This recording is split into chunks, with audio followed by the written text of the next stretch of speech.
Lucky রুবাস cooking আপনাদের সবাইকে স্বাগত জানাচ্ছি। আজকে বাটা মাছ রান্না করব, বাটা পেঁয়াজ রসুন আর টমেটো দিয়ে। তো প্রথমে পেঁয়াজটা আর রসুনটা দিয়ে দিচ্ছি, একসাথে টমেটোটাও দিতে চেয়েছিলাম, একে তো জায়গা হচ্ছে না, আর টমেটোটা হলো বরফ করেছি, তো এখন বরফটা এখনও পুরোপুরি গলেনি। তো আশা করি আদা রসুনটা ভালো করে পেস্ট করে নিতে নিতে টমেটোটা গলে যাবে। টমেটোটাও খুব ভালো করে পেস্ট করে নিব। এই পেস্টগুলো মাছ রান্নায় ব্যবহার করা যাবে, মাংস রান্নাতেও ব্যবহার করা যাবে, শুধু আদাটা দেওয়া হয়নি, আদাটা যোগ করলেই হবে। কিন্তু এই পেস্ট দিয়ে একদম সহজে মাছগুলো রান্না করা যাবে। তো এই যে পেঁয়াজ আর রসুন পেস্ট করার পর এই যে এখন টমেটোটা দিয়ে দিচ্ছি। মোটামুটি বরফ ছেড়েছে, পুরোপুরি ছাড়েনি, সমস্যা নাই, এখানে বরফ টমেটো পেস্ট করা যাবে। তো টমেটোটা খুব ভালো করে পেস্ট করে নিয়েছি, একটু পানি দিয়ে ভালো যাতে পেস্ট হয় সেজন্য। তারপর এই যে 4 পিস মাছ রেখেছি, বাচ্চারা মাছ খাবে না, শুধু আমাদের দুইজনের জন্য। তো মাছটা ভালো করে ধুয়ে পানি দিয়ে ভিজিয়ে রেখে তারপর তুলে নিয়ে হলুদ লবণ মেখে রেখে দিয়েছি।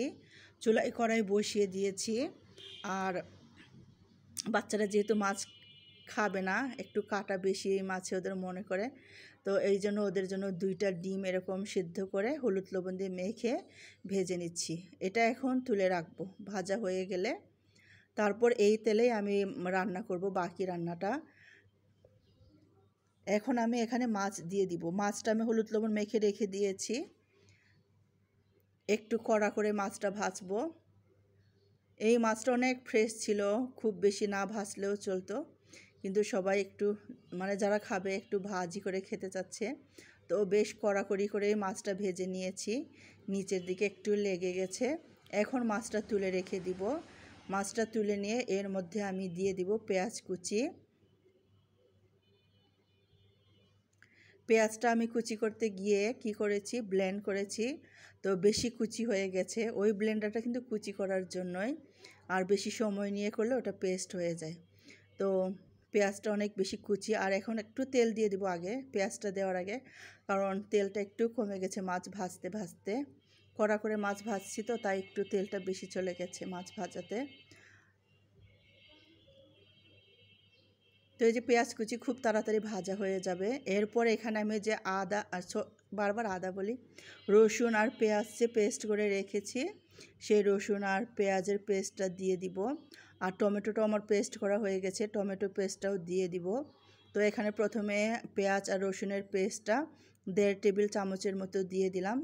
তারপর এখানে দিয়ে দিব টমেটো পেস্ট।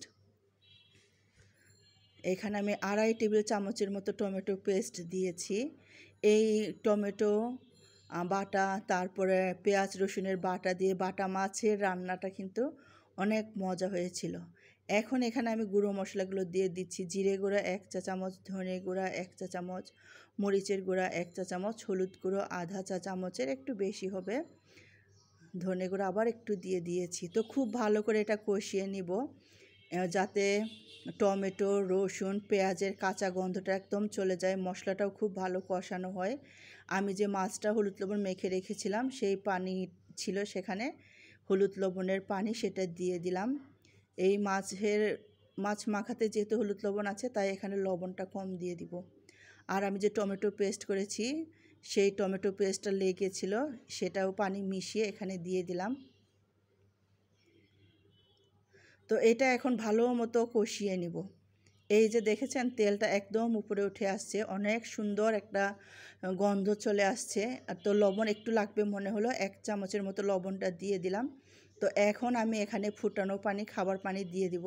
পানি ঠান্ডা, কিন্তু খাওয়ার পানি দিয়ে দিচ্ছি। খাবার পানি বলতে যারা আমরা শহরে থাকি পানি ফুটিয়ে খাই, এই জন্য এটা বলছি।